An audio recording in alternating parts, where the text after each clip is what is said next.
Drops corn and soybeans this Friday, and we are going to have the analysis of Jerry Gidel on these market issues right here on Connected Farmer, your channel to keep you up to date with the latest trends in agriculture and livestock. Stay tuned and don't forget to subscribe.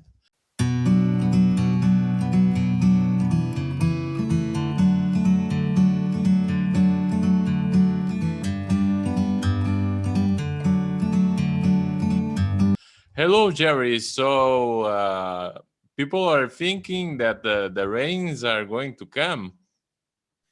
Yeah, well, it's always good to be with you, by the way. This week has not really been a real positive one for fundamental thinkers and the world's crops analysis at this point. We came in with attitudes that we're going to have a kind of a building heat and limited moisture. Before we even got started, the longer range models, it's not really the 6 to 10 or the 8 to 14 days. It's really the 11 to 15 day number. It's really, you're really pushing the envelope for even the European model or even the GFS, the American model, as to what really is going to happen out there. You know, to some extent, after you see the heat build in from the West, eventually it's going to retreat. That's not surprising. It's not something that's unusual.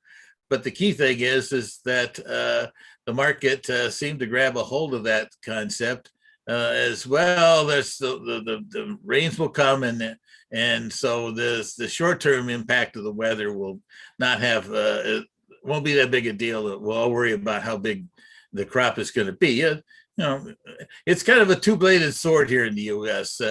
Boy, you can look at things east of the Mississippi after the rains we've had over the last 4 or 5 weeks, and the fact that that area was a little dry, but nothing of critical situations. The big heat, as we all know, has been west of the Mississippi or west of the Rockies, and now it's moved into the northern plains over the last couple months, and last week when we were talking about the spring wheat yields, boy, the USDA really whacked on those things. And boy, you're talking about 40-50% of their kind of normal yield trends in that.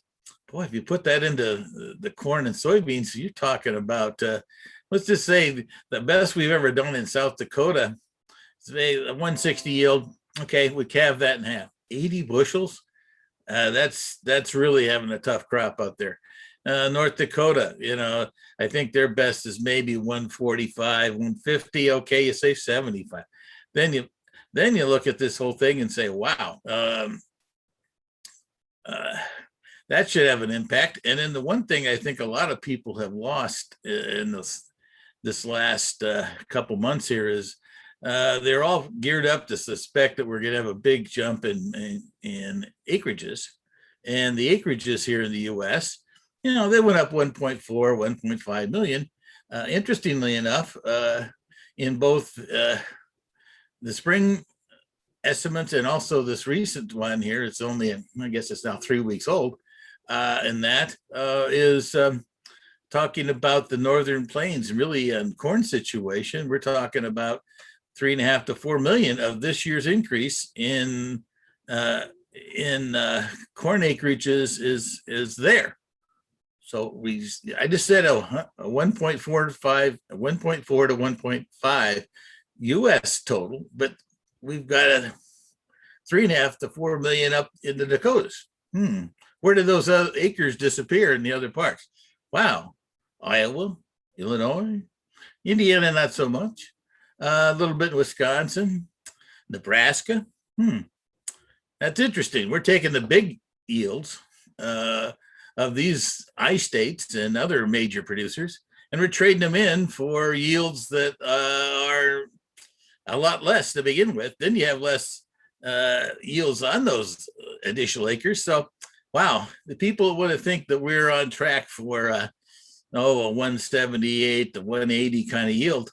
That's pretty optimistic in my opinion, but you know, the funds are not asking me what to do. They're really looking at the weather and how the charts are looking and things like that. So I guess I'm just a whiner. On the demand side of things, we had some talks this week that China would buy less meals in the second half of the year. Well, yeah, it's kind of combined together with some of the recent updates on their hog production situation.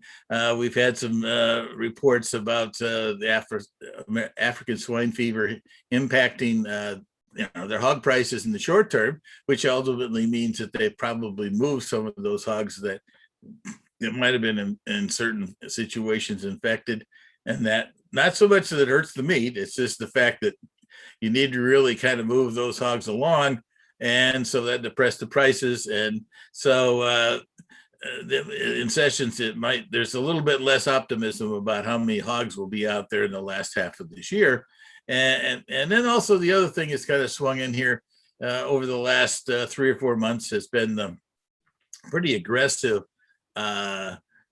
promotion by the Chinese government about using wheat as an alternative versus corn. Well, that maybe hurts corn, but it also hurts soybean meal and the protein side of the thing, because wheat traditionally is around 11% type of, or maybe 12% protein feed grain. And at the same time, we end up having the corn being lower protein, and also some less utilization of numbers of the number of hogs being down. All of a sudden, we've got at least an idea that things are going to slip. Now, I wonder how aggressive that might be. The other key question this thing is that once the short-term supplies of pork kind of slip away from us here from the marketing of hogs because of AFS, and that it turns out that I think the producers over there will want to be increasing their pork production as quickly as possible, because there's going to be a little hole out here. So I guess I'm not super concerned that the U.S. won't be a pretty good supplier of soybeans to the Chinese this fall. The real twist becomes the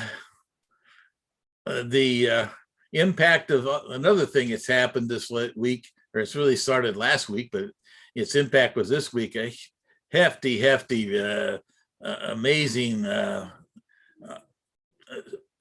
rainstorm that hit one of the more productive areas of agriculture, Hunan province in China. And that one where you can see it on television, some very hefty storm waters moving through some of those cities over there. And that, it seemed like in most cases it was 15 to 25 inches in our world.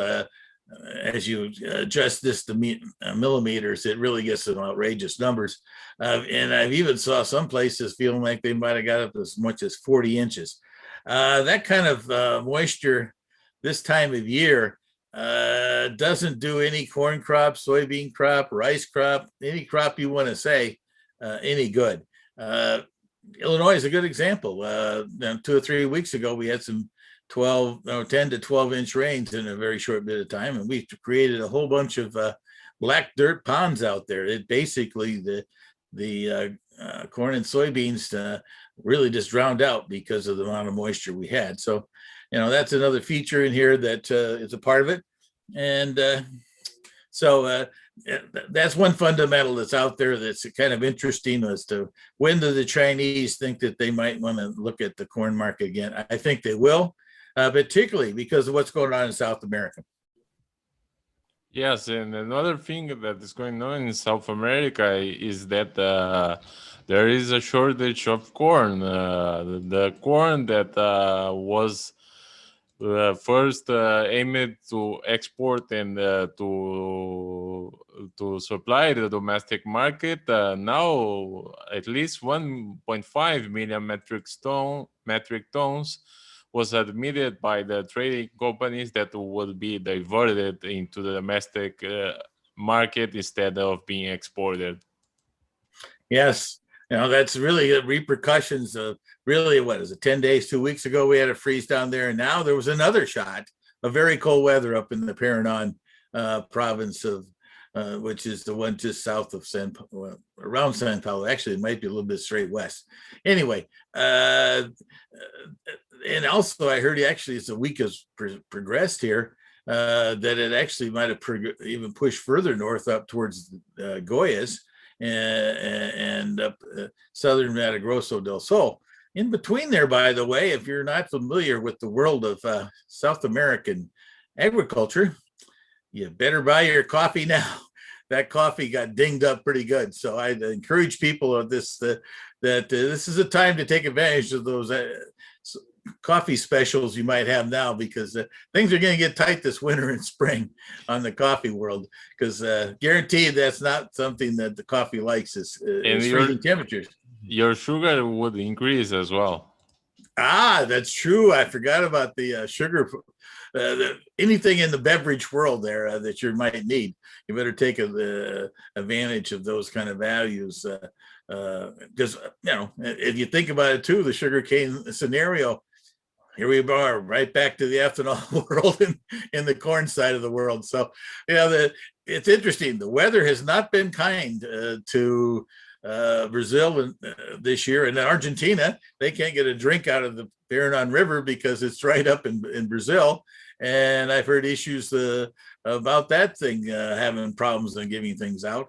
And then we could always throw in what's going on with flooding in Germany, how dry it's in Canada, and even Russia at this point. There's some people talking about their spring wheat prospects being knocked down. So there's lots of production situations around the world this year, and particularly right now, despite the fact that we might get a rain in 10 days that might move into the parts of Iowa and Minnesota. I'm not sure that this market really is, it gets too tied up in the technical outlook of things, because that's our investors. They don't totally understand all the fundamentals that are going out there. So if the fundamentals don't get people fired up to buy it and take out this gap, which was really the biggest thing in this whole market this week, in the technical world, we had the big setback right after the 4th of July holiday in the US. And that particular lack of trading on the opening of Tuesday back here a 3 weeks ago has definitely been a psychological barrier.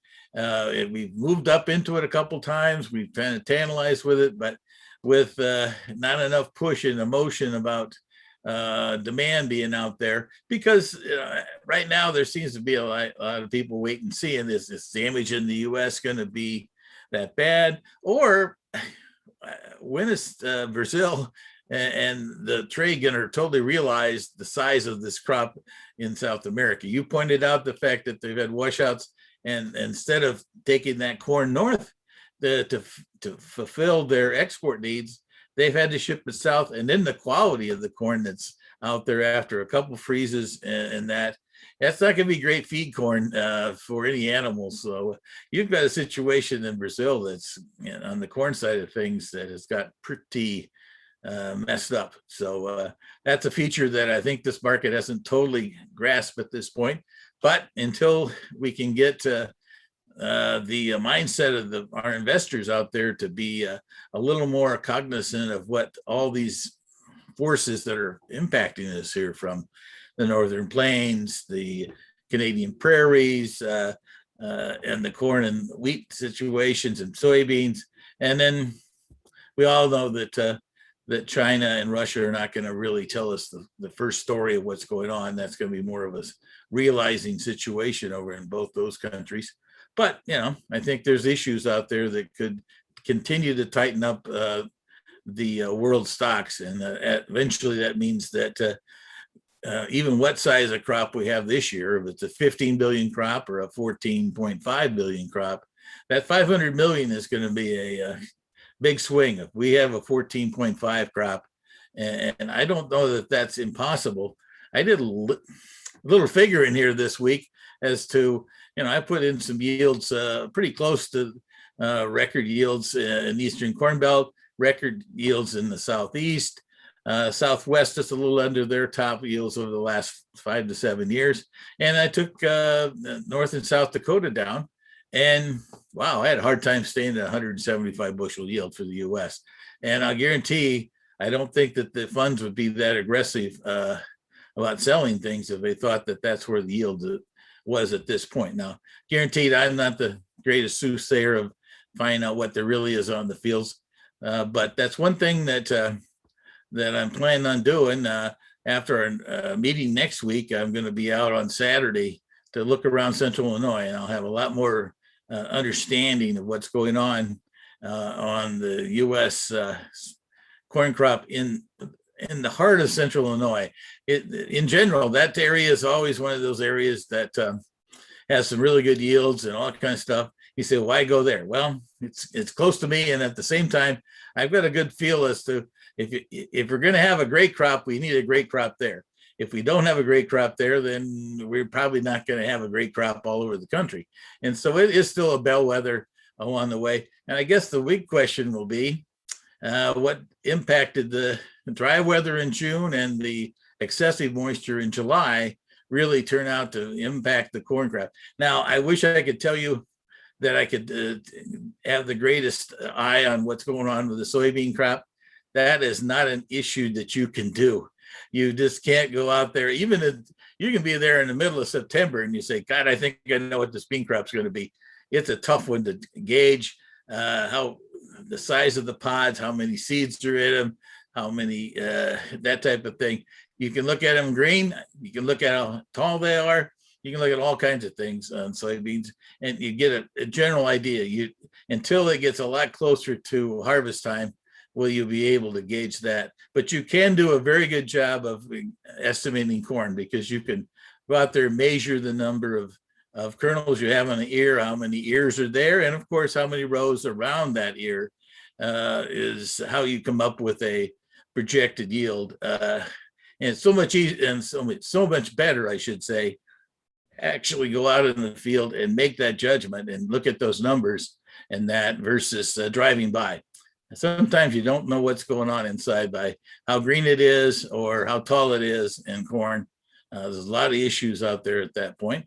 Now, I think the one thing I'm looking forward to is to getting a sense of the size of that ear out there and how it compares to the last 4 or 5 years. Last year, the real tip-off on some of the early yield ideas and concerns was the fact that Illinois' plant population got damaged by the cold weather and wet weather we had back in May. Now, not this year, 2 years, a year ago, spring is where that damage happened. That wasn't the case this year. It's not, population is not going to be the issue. It's going to be these other two that got impacted by the heat and dryness that was across the whole Midwest up until July 4th. Are you doing the crop tour with Jack like last year? Yeah, Jack and I have been involved in this game for quite some years. And so last year we made separate trips out because of what was going on in the world of COVID. But this year we'll be back to our traditional routes and numbers of people. Hope that we got one more person we think we got involved. It makes it so much easier to have that third person, and that hopefully we'll be out of there on Saturday morning and rush around to Central Illinois and come right back. And then I'll earlier in the first week of August, I'll have some ideas. Definitely by the time we talk, I guess it'll be on the 6th of August next time. We'll have a definite idea of what I saw. Yeah. And we'll make some judgments. Guaranteed. Last year we had a tremendous slippage in some of the yield ideas because of the fact that basically from the time of second or third week of July, it just stopped raining for about 2 months, and it suddenly impacted a lot of areas, Illinois, Indiana, Iowa. The yields slipped away because the moisture wasn't there to fill the crop that was there, which was less because we didn't have as many ears. Well, the market is eager to see that. Thank you, Jerry. Well, I'm looking forward to it myself. Let's see, hopefully this coming week that we're back a little more focused on what's happened. At this point, we've talked about some rains coming and how much rain occurs. We've had a few incursions here of light rains have come on this week as the heat build in, and will be quite important to see where we're at on our percent of normal and things like that a week from now, and see what happens from there.